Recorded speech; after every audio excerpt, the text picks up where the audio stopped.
주제. 자, 이 주제는 어떠실까? 저희가 순서를 이렇게 잡아봤는데 좀 전에 조국 대표가 이거 너무 재밌어. 요거 괜찮으세요? 이거 진짜 재밌을 것 같아. 요거 괜찮으십니까? 나가지 마. 그래도 평택을 하네. 오늘 대단하다. 조국 대표가 출마 선언했습니다. 평택 을에 보궐선거에 나가겠다라고 했습니다. 근데 여기 안에도 지금 선거 구도가 여러 가지 좀 복잡한 것들이 많아서 요 결정을 어떻게 보시는지 우리 이동학 최고 한번 말씀해 보시겠어요? 뭐 이제 본인으로서는 저는 이제 어쨌든 호남 쪽을 선택할 거라고 생각을 했는데 예. 뭐 평택에서 한번 해봐야 되겠다라고 결정을 한 건 지금까지 설왕설래하면서 많은 방송에서 다뤄왔던 그런 압박 내지는 지금의 이 선거를 규정하고 있는 여러 가지 환경들이 평택으로 결정을 짓게 만드는 요인이 되지 않았나 이렇게 생각을 해보고 개인적으로도 그렇고 조국혁신당 역시도 이번에 조국 대표가 반드시 입성을 해야만 추후의 활로를 열어가는 데 있어서 매우 이제 수세적이지 않고 약간 긍정적으로 포지티브하게 나올 수 있는 측면이 있기 때문에 여기에서 승리해야 된다라는 생각을 가지고 한 것 같습니다. 그리고 아직까지 평택에는 민주당에서 거론되는 후보들이 없었습니다. 네, 이름이 딱 나온 게 없었어요. 네. 안산, 계양 뭐 이런 데는 상징적으로 막 나왔었잖아요. 예. 여기는 상대적으로 없었어요. 그래서 그런 측면에서 마지막 민주당과의 뭐 여러 가지 이야기들 또 물밑 교섭 뭐 이런 것들의 여지도 좀 보지 않았는가 이런 생각도 좀 해봅니다. 네. 평택을 선택했다. 근데 근데 이게 그렇다고 민주당이 후보를 또 안 내진 않을 거거든요. 그러니까 왜냐하면 어떻게 해요? 이게 합당 시즌 2가 될 수 있습니다. 지난번에 합당 논란이 엄청나게 크게 있었잖아요. 예. 갑자기 합당을 하자고 던지면서 그 과정 관리가 굉장히 어려웠는데 아마 이번에 역시도 민주당이 후보를 내지 않겠다라고 또 즉각적으로 발표를 하게 되면 또 그 문제가 또 다시 불거지는 거예요. 그렇죠. 그래서 지난번에 전철을 밟지 않기 위해서는 일단 조국 대표는 상수가 되기로 한 거고 그래서 거기 상수로 있는 겁니다. 이제 민주당이 조국혁신당과 여러 가지 이 협의점에서 예를 들면 울산시장도 지금 조국혁신당도 울산시장을 내겠다는 거 아닙니까? 그리고 다른 지역에서도 이런 몇 가지들이 있을 거예요. 네. 그러니까 그런 거를 이제 기화로 해서 이제 뭔가 조율을 좀 하려고 하지 않을까. 그러면 지난번보다는 좀 더 명분이라든가 아니면 주변에서 뭐 결국엔 또 같이 해야 되는 거 아니냐라고 무드를 만들고 그러면서 그런 분위기들을 만들어 나간다면 지난번처럼 시즌2처럼 완전히 막 격렬하게 싸우는 것보다는 조금 더 누그러진 채로 싸울 수도 있죠. 선거 앞두고 모두의 승리를 위해서. 네. 그러네요. 이 평택을 간다는 게 평택 지금 후보군들이 쫙 있잖아요. 일단 먼저 내려가 계시는 분부터 황교안 네. 황교안. 내려가 계시고 그 원래 계셨던 부지런. 분이 성함이 어떻게 되죠? 거기 국회의원 계시잖아요. 유이동. 유이동 의원님. 유희동, 유의동. 저희 당 예, 후보님이시고. 계시고 그리고 김재현. 김재현, 진보당. 진보당 김재현, 이다음에 조국 혁신당의 혁신당 조국. 민주당은 네 명입니까? 한 명 더. 민주당이 이제 민주당 내렸죠. 후보가 민주당. 네, 후보 아직 아직 결정은 저희 됐죠. 전략 공천이니까. 그러면 5명. 그쵸, 오자구도. 오자구도. 그래서 오자구도에서 이걸 한번 타파해 보겠다 하는 건데. 근데 여기서 이게 개혁신당 끼면 육자구도 가죠. 개혁신당에서 네, 나가면 오. 나갑니까? 나가요. 육자구도. 야. 그렇구나. 이게 그러면 후보가 많으면 많을수록 조국혁신당 대표한테는 좋은 건가요?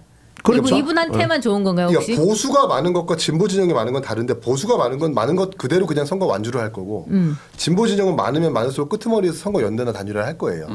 아마 김재현 의원도 그렇고 조국 대표도 그렇고 민주당 인사도 그렇고 분명히 단일화나 연대를 할 겁니다. 네, 그래서 이렇게 많으면 그러니까 보수 진영 후보들이 많으면 많을수록 조국 진보 진영이 유리하다고 판단하겠죠. 네. 저는 평택으로 갈 거라고 확신했었거든요. 예. 다른 게 아니라 제가 뭐 대단한 예측이 아니라 여기가 민주당이 유일하게 을이 되는 지역구라고 했어요. 왜냐하면 민주당 입장에서는 평택을 진보당 때문에 울산시장이랑 연계해야 되는 것도 하나 있고 그리고 더 나가서 어쨌든 기책사유가 명확하잖아요. 그러니까 민주당 입장에서 여기서 후보를 괜히 냈다가 울산시장이 어그러지면 이거 지방선거 끝나고 나서 평가가 좀 이상하겠다라는 생각을 할 것 같아요. 지도부가. 전 그래서 조국 대표도 이걸 고려해서 평택을 선택한 것 같고 가장 큰 거는 생각보다 황교안 총리가 전 총리가 표가 지지율이 좀 나오더라고요. 이렇게 되면 어차피 자기가 완주를 하더라도 네. 보수가 어차피 분열돼 있으니까 네. 진보 측에서 내가 가장 우선순위를 달릴 수 있으니까 나중에 단일화 협상할 때도 유리할 거라 생각을 해서 여기 온 것 같아요. 그리고 제가 왜 울산시장 얘기를 왜 꺼냈냐면 지난번에 지방선거 때 국민의힘이 압승했지 않습니까? 근데 저희가 압승해놓고도 되게 찝찝했었어요. 이겼는데 이긴 것 같지가 않았어. 이유가 뭐냐면 경기도지사를 줬거든요. 민주당 지금 광역단체장 한 개 빼고 다 이긴다 뭐 이런 얘기 하고 있는데 갑자기 뜬금없이 울산에서 진다? 그러면 민주당은 선거 이겨놓고도 약간 이상할 거예요, 분위기가. 마치 그러니까 완벽한 축배를 못 들 거예요. 그러니까 민주당의 이런 복잡한 사정을 높은 지지율이 오히려 지금 독이 돼가지고 조국 신당의 조국 대표가 그걸 아주 잘 파고든 것 같아요, 저는. 그래서 예. 울산 그러니까 요거를 지금 말씀 잘해주셨는데 요거를 민주당이 활용할 수도 있어요. 반대로 왜 그러냐면 울산의 경우는 지금 진보당도 울산시장 네. 후보를 내고 있고 그렇죠. 조국혁신당도 지금 내고 있고요. 네. 그러니까 이제 그 부분과 지금 여기가 연계돼 있거든요. 왜냐하면 평택에는 지금 진보당 대표가 지금 여기 거기를 양보할 테니 여기를 달라 막 이러고 있어요. 그렇죠. 그럼 민주당 입장에서는 실제로 이 울산도 지금 문제가 되고 여기도 지금 문제가 되는 거잖아요. 근데 여기를 후보를 안 내면서 그래 김지현 너 해. 이렇게 하면 사실상 조국 너 해. 그 둘이 단일화를 해야 되는 거예요. 그리고 울산은 민주당의 어떤 이걸로 이제 단일화 작업이 순탄해지는 면이 있고. 그러니까 그걸 약간 그런 돌로 활용할 수 이 있는. 카드 하나로 두 당을 다 정리를 한다는 거네요. 그렇죠. 네. 그렇게 될 수 있죠. 네. 너무 희망적인 거 아니에요? 울산시장 같은 아니, 이제 경우는 네. 울산시당은 어쨌든 그러니까 저희는 단일화 되는 게 중요한 거잖아요. 단일화 되는 게 중요하다. 단일화 되는 게 중요한 거죠. 본선은 뭐 국힘이랑 당연히 붙어봐야 되겠지만 단일화 되는 게 중요한 거고 평택에서도 마찬가지예요. 그런 차원에서의 문제이기 때문에 돌을 여기 명분이 아주 울산의 명분이 있다 보니까. 아니 근데 울산시장에서 여기를 안 내면. 울산시장에서 민주당 후보와 조국혁신당, 진보당 갈라져봐야 얼마나 갈라져요? 아니 그래도 왜냐하면 우리가 이겨야 되는데 아주 근소해도 근소한 차이로 만약에 진보당은 그러면 표가 꽤 나올 걸요. 진보당이 꽤 나와요. 아, 노동자의 도시잖아요. 노동자의 도시니까. 네. 그러다 보니까 나오죠. 울산은 그 1, 2% 차이로 실제로 당락이 좌우될 수가 있고. 그 말은 조국혁신당이 울산에서 가지고 있는 레버리지랑 진보당이 가지고 있는 레버리지랑 크게 좀 다르다는 얘기죠. 그렇죠. 진보당 레버리지가 훨씬 크죠. 훨씬 10%가 크죠. 넘어요. 지금 그렇죠. 김종훈 후보가 그러면 이제 지지율이 상당해요. 울산시장을 가지고 그 평택에서 딜을 거래를 하기에는 조국혁신당보다는 김재현 의원이 전 의원이 그렇죠. 더 우위에 있는 그래서 거고. 1타 그렇죠. 2피가 된다는 거지. 네. 네. 그러니까 거기에 지금 조국 대표가 간 게 좀 너무 김재현은 내가 이길 수 있다고 그냥 보는 개념으로 그러니까 느껴지는 게 울산에서야 있어. 파이가 그렇죠. 크지만 뭐 김재현 의원은 단일화가 안 되어도 진보당에서 평택에서 진보당이 가지고 있는 그 규모나 파이가 크지 않기 때문에 그래도 상관없다라는 판단이 있었던 것 같아요. 네. 거기다 황교안이라는 분이 여론조사 나눠 돌리면 먹으니까. 생각보다 많이 나온다니까. 제가 수치는 일부러 얘기 안 하고 있는데 네. 생각보다 많이 나오더라고요. 그래요? 그래서 제가 잘 네. 설명드리면 울산에서 김재현 때문에 우리가 울산을 우리가 울산시장을 만들어야 되니까 울산시장을 만들기 위해서 김재현한테 양보한다는 명분을 걸면 조국 대표한테 양보한 건 아니잖아요. 명시적으로는. 뭐 다 그렇죠. 알겠지만 어쨌든 김재현 대표에게도 기회를 주는 거예요. 그럼 김재현 대표는 독자적으로 혼자 완주를 못할 겁니다. 결국에는 조국 대표랑 단일화를 해야 될 거예요. 우리가 개입할 여지가 없어. 개입할 필요도 없고 대신 우리는 울산을 정확하게 이제 후보 단일화를 통해서 구도 정리를 확실하게 해주는 거죠. 진보당 입장에서는 조금 아니 우리 아쉽다. 진보당이 내걸고 있는 수예요. 근데 네. 그거는 진보당 입장에서는 울산에서 자기네들 표가 굉장히 적다고 민주당이 평가하는 것 같은데 생각보다 울산은 진보당 표가 꽤 나오는 데다가 거기 나오지. 변수가 하나 더 있는 게 거기 저희 당 후보 말고 저희 당 후보 중에 박맹우 전 울산시장님이 네. 무소속 나오셨어요. 맞아요. 그러면 그것도 또 변수가 있어요. 그러니까 지금 울산과 평택은 변수가 너무 많은 지역구 두 개인데 조국 대표가 어쨌든 이 두 개를 뭐 이런 표현 적절하지 못한데 인질 비슷하게 잡고 지금 저는 간다고 보거든요. 두 지역구에 대해서 조국혁신당의 레버리지를 최대한 이용하는데 단순하게 자기 정당이나 자기 개인의 경쟁력뿐만 아니라 진보당이라는 또 다른 그 진보 진영에서 약간의 파이가 있는 분들 같이 데리고 와서 민주당을 압박한다고 보거든요. 그럼 진보 진영에서 좀 안 좋아하겠다. 이제 진보당에서 아니, 조국혁신당이 불편하겠는데? 너무 잘 활용하네. 그러니까 저는 그렇게 너무 잘 보이더라고요. 활용해. 그러니까 네. 김재현이라는 사람은 이미 네. 평택에 가 있었다고. 네. 그러니까 꽤 본인이 오래 하겠다고 활동을 했고 네. 김종훈이라는 전 국회의원 지금 현 동구청장 하다가 사퇴하고 나와서 지금 시장 후보 나와 있는데 자기 명운을 걸고 지금 이걸 하고 있고 이 울산시장 이것도 10%가 넘는 파일을 갖고 있는 거면 크단 말이에요. 진보 계열에서 울산에서 그렇죠. 진보당이 상당해요. 근데 이렇게 해서 본인들이 딜을 하고 있는 중인데 거기에 거기에 지금 껴든 조국당이 거잖아. 완전 찬물을 그렇죠. 끼얹는 거야. 네. 그러니까 내가 인지도가 세니까 뭐 예를 들어서 시쳇말로 김재현 정도는 내가 누를 수 있다고 본다는 그렇지, 것밖에는 평택에서 그렇지. 답이 없는 거야 이거는. 그거는 뭐 어디 가서 얘기를 할 수 없는 거죠. 그게 그러니까 그 정당의 민주당만 좋은 일이 되는 거야 이거는. 아니 민주당만 또 좋다고 할 수는 없죠. 조국혁신당의 백방 좋은 거지.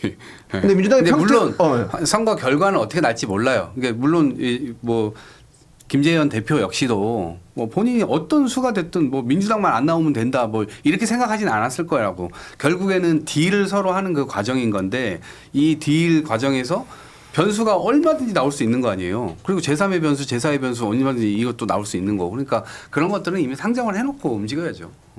근데 민주당에서 평택 공천을 안 하기도 애매할 것 같아요. 아니 민주당 울산이 입장에서. 네. 기화가 된다니까요. 울산이 왜냐면 울산 단일화를 하지 못하면은 김상우 후보가 될 가능성이 점점 낮아지는 거잖아요. 그러니까 그게 명분이 된다 이게 명분. 그걸 명분 울산을 삼아서 살리기 위해서 울산을 살리기 위해서 평택을 준다. 김재현 후보에게 내줍시다. 이 명분이 된다고 명분. 그래서 김재현 후보는 조국신당이랑 알아서 해라 이렇게 간다. 그것까지 정해줄 수는 없지. 그것까지 뭐 정해줄 어떻게 수는 우리가 뭐 다 상황이야 우리가 아니잖아. 아니 상황 맞지. 국회에서 하는 거 봐봐 상황이지 뭐 맨날 막 우리 다 국민의 당대당으로 다 그게 조율하는 거지. 지금까지 민주당을 중심축으로 진보당, 사회민주당, 맞아요. 조국혁신당까지 연대 단일화 있었어도 민주당 중심축을 빼고 맞아요. 자기들끼리 연대나 단일화를 껴한 적은 없었을 거란 말이에요. 맞아요. 이 변수를 아마 생각하지 못한다면 그러면 유이동 의원 좋은 일만 해주는 건데 유희동 의원이 또 되나 그렇게 되면? 네, 평택에서 아무래도 큰 오래 했었으니까 올해 정치 오래 하셨어요. 했었으니까. 유동 의원님 인지도도 있으시고 공천을 받으면. 평택에서 연고도 다 있고 그것도 고민해봐야 되겠네. 왜냐면 우리가 무조건 따놓은 지역이 아닌 거니까. 네. 조국 대표로 했을 때 실제로 성과가 나올 건지, 김재현 대표로 해서 성과가 나올 건지, 아니면 민주당 후보가 부득불 그냥 나가야 되는 건지. 근데 이런 개혁신당은 것들은. 후보 어떤 분 생각하고 계시는 누군가 거예요? 있어요. 평택에도 네, 누군가 있어요. 곧 저희가 발표를 하긴 할 텐데 근데 왜 유희동 돕는다고 얘기를 해요? 돕는다고? 아니 유희동이 될 거라고 얘기를 해요. 유동원이 유리하다고. 경쟁력 있어요. 신당이 그래도 유리하다고. 유리하게 가야지. 유리하다고. 그러면 개혁신당의 평택 후보는 평택 연고 있고 뭐 그런 분이 아니면 외부 인사를 수요일에 오는 거예요? 그건 나중에. 그건 나중에. 그게 되게 궁금해. 근데 그것도 커밍 중요한 순. 관건이에요. 평택에 연고가 있는 분이라면 이렇게 다자고도가 되면 또 다른 얘기가 된다니까요. 지금 다자고도가 제일 중요한 거라고 전 보거든요. 그러면 연고 있고 지역에서 활동 많이 했고 인지도 있는 사람이 그 사람이 유리하지. 유리한 상황이 되니까. 그 궁금은 하네요. 너 어떤 분이 될지. 그러네요. 네. 그렇습니다. 누굴까? 누굴까? 국힘은 뭐 단일화 하든지 말든지 상관도 없고 관심도 없어. 저희는 유이동원이 워낙 확고해서 그런 거예요. 경쟁력도 있고 지역에서 국회의원도 하셨고 그분이 지난번에 평택이 분구가 되면서 네. 양보하셨거든요. 지역구를. 맞아요. 그러니까 명분도 확실히 있죠. 평택에. 또 반윤이고. 네? 반윤이고. 아 그렇죠. 어. 네, 네. 반계엄이고. 헌법 테두리 안에 계신 분이고 또. 네. 네. 그러네요. 네. 예. 경쟁력이 충분히 있죠. 장동혁 체제하고는 안 맞죠. 그 조국혁신당이나 김재현 후보가 공격할 수 있는 요건이 없어요. 네, 계엄에 그렇군요. 반대하고 하니까. 그렇게 되겠네요. 네, 그 그렇죠. 후보가 나오면은 그러면 진보가 막 이렇게 갈라져서 가게 되면은 그렇게 좋은 일이 된다라는 말씀을 해주셨습니다. NKS님 3,000원 주시면서 칸쿤 해명 이후로 이동학은 믿음이 안 간다는 칭찬을 해주셨습니다. 믿고 싶은 것만 믿으면 뭐 그럴 수 있죠. 근데 사실을 말한 거니까. 난 사실을 저는 말했어요. 믿어드려요. 예, 저는 믿어드려요. 예, 김태현님, 한동훈, 박민식 검사 출신 정치인, 하정우 AI 전문가라고 하시면서 이렇게 주셨고요. BGK님도 3,000원 주시면서 친한들 행보를 뒷조사할 거다. 50일 뒤에 이렇게 경고해 주셨고요. 장민우님은 북구 44년 토박이라고 북구는 생각보다 더 같은 지역 사람을 밀어주는 성향이 강합니다. 그러니까 저 하셨습니다. 북구 주민 들어봤는데 네. 우리 지역 사람 아니면 안 뽑는다. 막 이런 느낌 되게 강하대요. 그러니까 뭐 우리 동네 사람. 네, 그래서 전재수 의원도 막 그렇게 자기 지역 사람이 민주당이면서도 자기 지역 사람임을 정말 열심히 입증해가지고 이제 인정받은 건데. 그렇군요. 그러니까 예전에 그 여론조사 돌아갔던 거에 생각 외로 한 대표가 많이 안 나왔잖아요. 예. 네. 뉴스토마토? 뉴스토마토. 그 구포 한 번 방문하고 돌린 네. 거니까 저는 오히려 반대로 해석해야 된다고 생각해요. 한 번 방문 잠재력이 있는 거다? 아니 한 번 방문했잖아요. 근데도 그 정도 나왔고 나머지 분들은 지역에서 그만큼 오래 활동했던 분인데 그거밖에 안 나왔다. 그거를 더 좀 봐야 된다고 봅니다. 김두관 방문 안 했잖아. 김두관보다는 많이 나왔고요. 조국 대표님 부산에 연구가 있고 박민식 그분은 북구에서 오래 활동을 하셨던. 삼자구도에서 김두관보다 안 나왔잖아요. 아니에요. 삼자구도에서. 뭔 소리야? 잠시만요. 그 정확하게 확인할게요. 맞아. 조국이랑 김두관이랑 한동훈 붙였을 때 아마 김두관이 2등이었을 거고 한동훈 대표 잠시만요. 3등이었을 걸요. 그건 정확하게 얘기해야 되니까. 다음 주제로 넘어가면서 예, 팩트 그거는 체크 하게 한번 되면 봐주시고요. 김민호 대변인한테 네. 말씀 듣도록 하겠습니다. 아 이거네 지금 나와 있네. 그거 봐. 그렇게 박민식, 됐었구나. 김두관, 한동훈 순으로 24, 그렇게 됐구나. 20.1, 10.2. 저렇게 되면 여론조사상 이렇게 표현하는 게 맞죠. 오차 범위 내에 있다. 네, 오차 범위 내에 있다 이렇게 표현하는 게 맞습니다. 5%? 네, 정확한 선거 국면에는 정확하게 그래요. 공표해야 되거든요. 맞아요. 오차 범위 내에 있는 상황인 겁니다. 저건 언제 돌아갔대? 네? 근데 그럼 2번 돌아간 거네? 아니야. 아니에요. 같이 돌린 같이? 거야. 네, 같이 3자 돌린 돌리고 거예요. 4자 돌리고 아. 2자 돌리고. 네, 제가 잘못 알았는데 오차 네. 범위 내에 있었다. 예, 그렇네요.